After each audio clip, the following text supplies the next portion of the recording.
রাজশাহীর পবা উপজেলার বরগাছি মলপাড়ার আশ্রয় প্রকল্পের এক সাহসী নারী টুলি বেগম। সংসারে ভাঙন, স্বামী সন্তানের অবহেলা সবকিছুর বিপরীতে দাঁড়িয়ে একাই লড়ে যাচ্ছেন তিনি।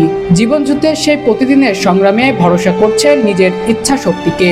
সমাজের চোখ রাঙানোকে উপেক্ষা করে তিনি পেশা হিসেবে বেছে নিয়েছেন অটো রিকশা চালানো। আমার মেয়ে অসুস্থ ছিল, তার ছেলে ছোট্ট বাচ্চা, দুধের বাচ্চা, দুধ, মেয়ের অসুখ, ট্রিটমেন্টের খরচ, এর জন্য রিক্সার পথ বেছে নিয়েছি, রিক্সা চালাচ্ছি।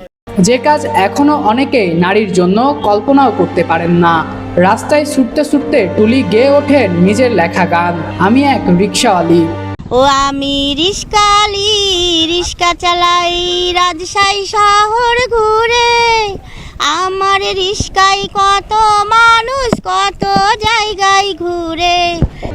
নিজের জীবনের গল্প যেন মিশে গেছে তার কণ্ঠে। তিনি গীতিকার, সুরকার, সঙ্গীতশিল্পী সব একসাথে। তার গান শুধু বিনোদন নয়, সাহস আর আত্মবিশ্বাসের এক ঘোষণা। মানুষ অবাক হয়, অনেকে অনুপ্রেরণা খুঁজে পান তার হাসির আড়ালে থাকা দুঃসাহসিক জীবনে। টুলির গল্প পৌঁছে যায় প্রশাসনের কানেও। তার সংগ্রাম আর স্বপ্নকে সম্মান জানিয়ে প্রধানমন্ত্রী তারেক রহমান উপহার দেন একটি নতুন অটোরিকশা।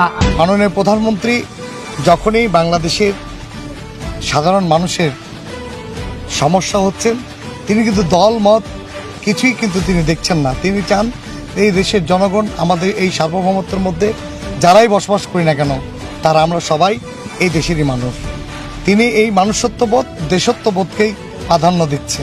আমরা সকলে ঐক্যবদ্ধ মিলে মাননীয় প্রধানমন্ত্রীর নেতৃত্বে বাংলাদেশ নতুন বিনির্মাণ করার যে স্বপ্ন নিয়ে তিনি কাজ করে যাচ্ছেন, আপনাদের মাধ্যম দিয়ে সকল বাংলাদেশের নাগরিককে আমরা সহযোগিতা চাই।